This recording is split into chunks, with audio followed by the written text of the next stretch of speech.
नमस्कार, मैं हूं राम मोहन शर्मा और आप देख रहे हैं देशहित।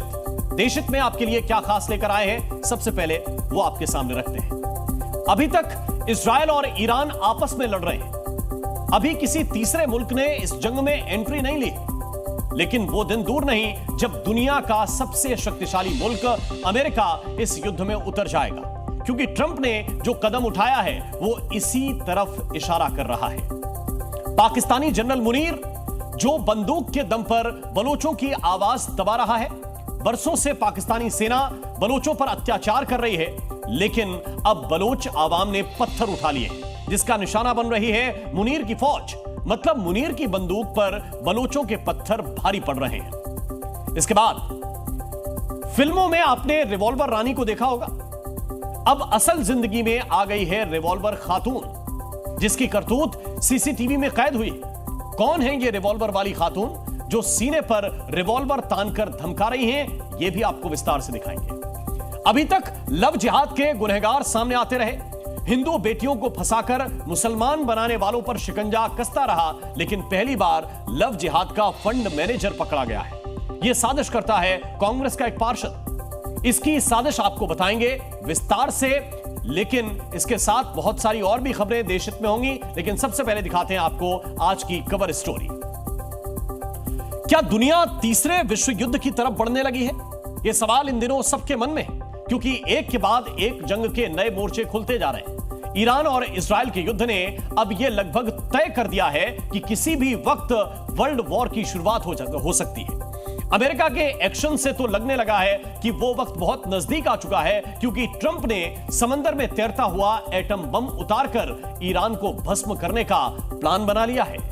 मध्य पूर्व की ओर बढ़ता अमेरिका के इस महाबली का हर कदम दुनिया को विनाश के करीब ले जा रहा है।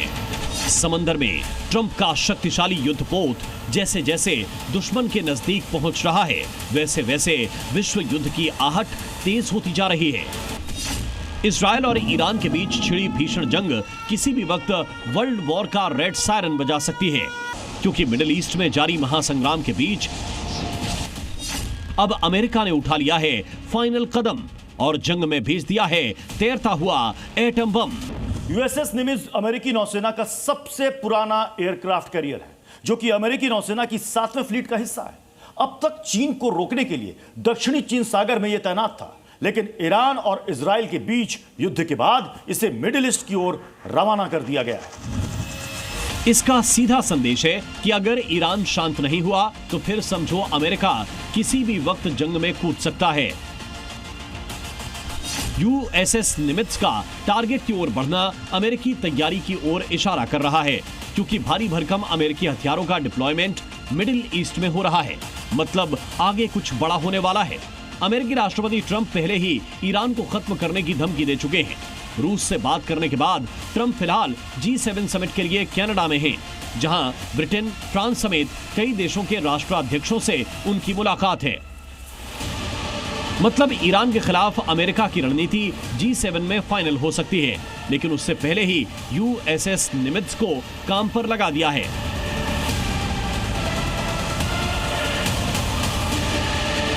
अमेरिकन नेवी की रीढ़ कहे जाने वाला ये वॉरशिप कितना खतरनाक है, कैसे अपने ऊपर जंग का रुख मोड़ने वाले घातक हथियार लेकर चलता है, ये बताएं। उससे पहले ये दो तस्वीरें देखिए। पहली इजराइल में अमेरिकी दूतावास धमाके के बाद तबाह हो गया है, तो उधर इराक के इरबिल सिटी में अमेरिकी दूतावास को टारगेट करके ड्रोन अटैक हुआ है, जिसे नाकाम करने का दावा किया जा रहा है।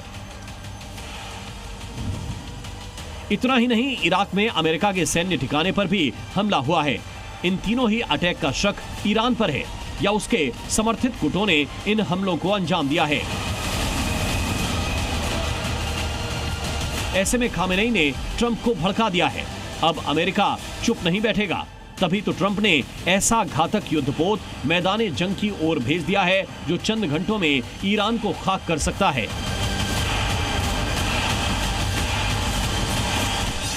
क्योंकि यूएसएस निमित्ज परमाणु बम से लैस एक खतरनाक एयरक्राफ्ट कैरियर है। अकेले वॉरशिप पर 90 से ज्यादा लड़ाकू विमानों की तैनाती होती है, जितना कई देशों की वायुसेना के पास होते भी नहीं। दुनिया के सबसे बड़े और पुराने युद्धपोतों में से एक निमित्ज को CVN-68 के कोड नेम से भी जाना जाता है। ये परमाणु ऊर्जा से चलता है, यानी बिना ईंधन भरे लंबे समय तक समुद्र में रह सकता है। विमानों के साथ साथ खुद के हथियारों से भी लैस है, जिसमें हाईटेक राइफल और मशीन गन शामिल हैं। इतना ही नहीं, इन्हें ऑपरेट करने के लिए करीब 3000 नौसैनिक इस पर मुस्तैद होते हैं। USS निमित्ज की ताकत को धार देने के लिए उस पर 2 sea sparrow short range anti aircraft anti missile system लगे हुए हैं। 2 RIM-116 rolling airframe missile system हैं, जो कम दूरी से सतह से हवा में मार कर सकती हैं। इसके अलावा इसमें फेलेंक्स क्लोज इन वेपन सिस्टम भी लगा हुआ है, यानी परमाणु हमले में माहिर लड़ाकू विमान और मिसाइल सिस्टम ट्रंप के एक इशारे पर खामेनेई के ईरान को मलबा बनाने का मादा रखते हैं।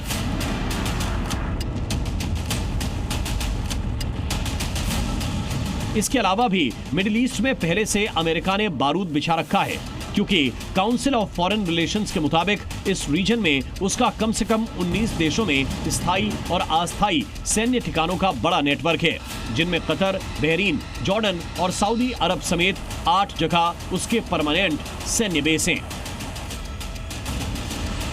जिसका इस्तेमाल विश्व युद्ध होने पर घातक साबित हो सकता है।